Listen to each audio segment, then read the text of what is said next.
What you've seen so far is only the beginning. In this episode, hidden secrets will be revealed, and the real person responsible for Monica's husband's death will finally be exposed. Sit back, relax, and get ready. This continuation will shock you. Subscribe to Mira Wealth Stories for more gripping stories. Like, comment, share, and turn on notifications so you don't miss any episode. The house where the woman who loved Daniel lived. The woman who trusted him. The woman who had no idea she had just thanked her husband's killer. The church was full, yet Monica felt alone. Soft organ music filled New Hope Baptist, wrapping around rows of polished wooden pews. Family, co-workers, neighbors, everyone had come to mourn Daniel Harris, the man who smiled easily, worked too hard, and never made enemies. Or so Monica believed. She sat in the front row dressed in black, hands folded tightly in her lap. Her eyes burned, but no tears came. Grief had settled into her bones, heavy and numb. Tanya sat beside her, one arm protectively around Monica's shoulders. Across the aisle, Evan Brooks sat quietly, head bowed, hands clasped. He had arrived early, helped arrange flowers, and spoken to the pastor with familiarity that surprised Monica. "He really stepped up," Tanya whispered. Monica nodded. "He said Daniel once helped him through a rough time." That should have comforted her. Instead, it unsettled her. After the service, people lined up to offer condolences. Monica repeated the same soft responses over and over, barely hearing her own voice. "I'm so sorry. He was a good man. You're in our prayers." When Evan approached, Monica looked up. "I wish I had done more," Evan said quietly. "I should have insisted he leave work earlier that day." Monica studied his face. He looked genuinely pained. His eyes even glistened. "It wasn't your fault," she replied automatically. Evan nodded, but didn't look convinced. Later, outside near the cars, Monica overheard two of Daniel's co-workers talking. "The garage cameras malfunctioned that day," one said. "Convenient," the other replied. "Especially with all that mess around the contract." Monica froze. That night, she couldn't sleep. She sat at Daniel's desk in the home office, surrounded by memories. His mug. His planner. His laptop, still unopened since the police returned it. On impulse, she powered it on. A password prompt appeared. She typed the only one she knew. Access denied. Her chest tightened. Daniel never locked her out. She tried again. Denied. Frustrated, she reached for his notebook, flipping through pages filled with meetings, budgets, and neat handwriting. Then she saw it. A name written twice in the margin of a page. E. Brooks. Her pulse quickened. She flipped back through more pages. The same initials appeared again. Beside them, a note. "Watch him." Monica's breath caught. The next morning, Detective Cole returned for a follow-up. Monica hesitated before speaking. "Detective, my husband never mentioned having conflicts at work, but someone told you he did." Cole's eyes sharpened slightly. "Yes, Mr. Brooks mentioned it." Monica swallowed. Daniel never talked about him. Yet Evan knew details about his job, about the garage, the contracts, things that weren't public. Cole closed his notebook slowly. "That's important," he said. "Why didn't you mention this earlier?" "I didn't notice it until now," Monica replied, voice shaking. "I trusted him." Cole nodded. Trust is how people hide in plain sight. As he stood to leave, he paused. "Mrs. Harris, did Mr. Brooks ever mention where he was when your husband was attacked?" Monica frowned. "He said he was finishing up work and was on his way to meet Daniel." Cole's jaw tightened slightly. "We confirmed he clocked out 2 hours earlier." The room went cold. That evening, Evan called. "Just checking on you," he said warmly. "How are you holding up?" Monica forced her voice steady. "Trying. I can come by," Evan offered. "You shouldn't be alone." She looked at Daniel's notebook on the table. "No," she said carefully. My sister's here. A brief pause. I understand, Evan replied. Still, call me any time. After the call ended, Monica stared at her phone. For the first time since Daniel died, fear replaced grief. Because grief meant loss. Fear meant danger. And Evan Brooks was still close. Too close. Monica didn't invite Evan back. That was the part that bothered her most. Yet 2 days later, there he was, standing in her doorway with a small grocery bag in his hand and concern written all over his face. I heard Tanya had to return to work, Evan said gently. I didn't want you struggling alone. Monica hesitated, the chain still on the door. I'm okay, she replied. Evan nodded, understanding, but not leaving. I brought soup. The kind Daniel liked. And some groceries. No strings. I'll leave them here if you want. Her hand tightened around the door. Daniel liked that soup. Against her better judgment, she unlatched the chain. Evan moved through the house like someone familiar with it.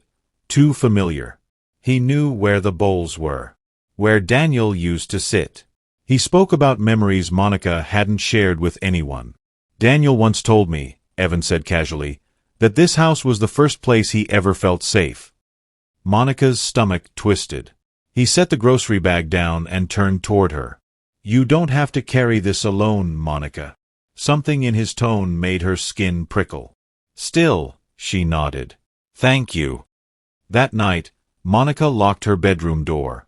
She didn't remember ever doing that before. The next morning, Monica noticed something small, but wrong.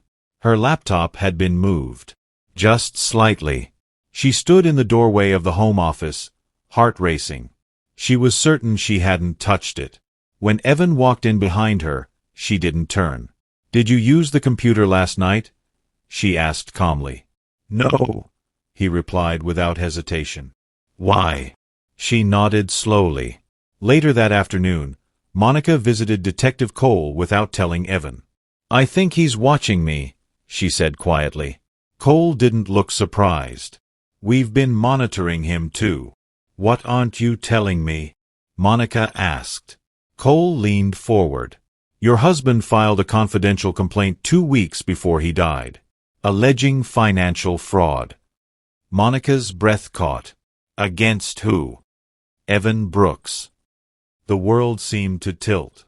Evan was about to lose everything, Cole continued. Daniel was the key witness. Monica's hands trembled. And you let him stay in my house?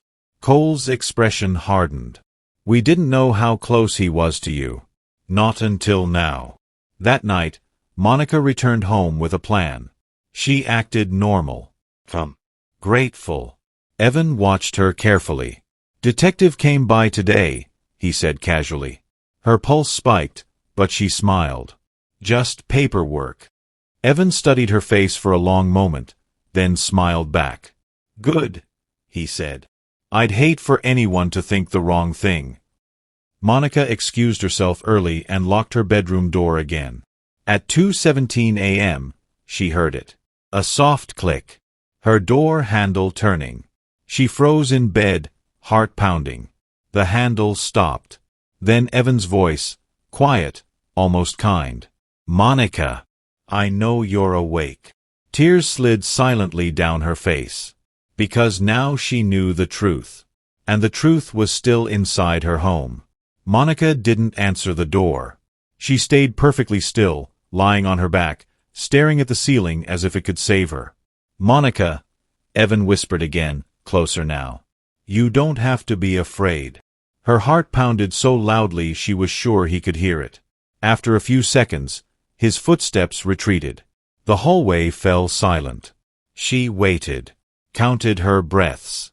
1, 2, 3. Only when she was sure he had gone back to the guest room did she sit up, shaking. She locked the door again, even though she knew locks only worked on people who respected them. The next morning, Evan acted as if nothing had happened. He made coffee, toasted bread, even whistled softly as he moved around the kitchen. Sleep okay? He asked. Monica forced a nod. Yes. He smiled. Good. She watched him carefully now. Every movement, every word. The way his eyes lingered too long. The way his kindness felt rehearsed. After breakfast, Evan leaned against the counter. I was thinking, maybe it's time you stopped talking to the police so much. Monica's hands tightened around her mug. Why would you say that? They're dragging this out, he replied smoothly. Keeping you stuck in pain. Daniel wouldn't want that. She swallowed. Daniel believed in the truth. Evan's jaw tightened, just for a second. Yes, he said. The truth can be inconvenient. The word hung in the air. Monica's phone buzzed. A text from Detective Cole. Are you safe right now? Her fingers trembled as she typed back under the table. I don't know. That evening, the power went out. The lights flickered once, then darkness swallowed the house. Monica gasped. What happened? Evan stood up calmly. Storm must have knocked something out. Don't worry, I'll check the breaker. He walked toward the basement. Monica didn't follow. Instead, she quietly slipped her phone into her pocket and started recording audio. Minutes passed. Then Evan's voice drifted up the stairs. You know, he said casually, Daniel always thought he was smarter than everyone else. Monica's breath caught. He didn't know when to stop asking questions, Evan continued. Didn't know when to mind his business. Her knees weakened. You push a man into a corner long enough, Evan said, his tone darker now, and eventually something gives. Monica's vision blurred with tears. You didn't mean for this to happen, she whispered, forcing herself to speak. Silence. Then Evan laughed softly. That's the thing, Monica, he said, walking back into the room, his face half lit by candlelight. I absolutely did. Her heart shattered into ice. He threatened my future, Evan went on calmly. Everything I built. All because he wanted to be a hero. You killed him, Monica said, voice breaking. Evan stopped in front of her. I removed an obstacle, he corrected. Just like I'll remove any others. Her phone trembled in her hand, but it was still recording. Evan leaned closer. And right now, Monica, you're deciding whether you want to be an obstacle. A loud knock thundered at the door. Police. Evan spun around. Detective Cole's voice boomed again. Evan Brooks, open the door now. Evan looked back at Monica. For the first time, his calm cracked. Evan's eyes darted from the front door to Monica. The knock came again, harder this time. Open the door now. For a split second, Monica thought Evan might run. Instead, he smiled. It wasn't warm anymore. It was sharp. Calculated. You planned this, he said quietly. Monica didn't answer. She couldn't. Her throat felt sealed shut. Evan took one slow step toward her. You think a recording changes anything? Before she could react, he lunged, not at her, but at the phone in her hand. It slipped from her fingers and skidded across the floor. The front door burst open. 2 officers rushed in, guns raised. Evan Brooks. On the ground. Now. Evan froze. Time stretched. Then, slowly, he raised his hands. Monica collapsed onto the couch, sobbing, as officers cuffed Evan and read him his rights. He didn't resist. He didn't shout. As they led him past her, he leaned close enough that only she could hear. You trusted me, he whispered. That was your mistake. Detective Cole stepped between them instantly. Get him out of here. The door slammed shut behind Evan. Silence followed. But this time, it wasn't heavy. It was free. The house didn't feel like home anymore. Even after the crime scene tape was removed, Monica couldn't sleep there. Every creak sounded like footsteps. Every shadow felt watched. She stayed with Tanya. I keep thinking I hear him, Monica confessed one night. Like he's still there. Tanya squeezed her hand. Trauma doesn't leave quietly. Detective Cole confirmed what the evidence already proved. Evan Brooks had embezzled millions through shell accounts. Daniel had discovered it and reported him. Evan followed Daniel to the parking garage and waited. He planned it. He rehearsed it. And then he inserted himself into Monica's life to control the narrative. "You weren't stupid," Cole told her. "You were compassionate." He exploited that. Monica nodded, but the guilt still burned. The courtroom was cold. Evan sat at the defense table in a gray suit, clean-cut, calm, like the man Monica had once trusted. When it was her turn to testify, her legs shook as she stood. "Do you see the man who killed your husband in this courtroom?" the prosecutor asked. Monica looked straight at Evan. "Yes." Evan met her eyes. No smile this time. The recording played. His voice echoed through the courtroom. "I absolutely did." Gasps rippled through the room. Evan looked down.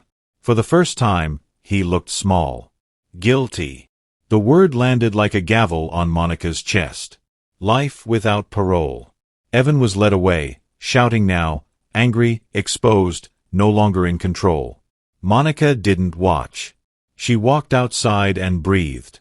For the first time in months, the air felt real. A year later, Monica moved. New city. New apartment.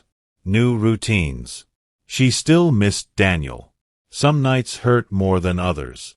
But she volunteered now, helping widows navigate grief, teaching them something she had learned the hardest way possible.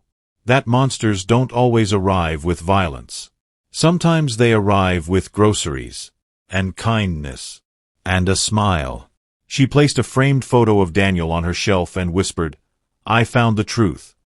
Outside, the sun rose, and Monica Harris stepped into a life reclaimed. Subscribe to Mira Wealth Stories for more powerful stories. Don't forget to like, comment, share, and turn on your notification bell so you don't miss the next episode.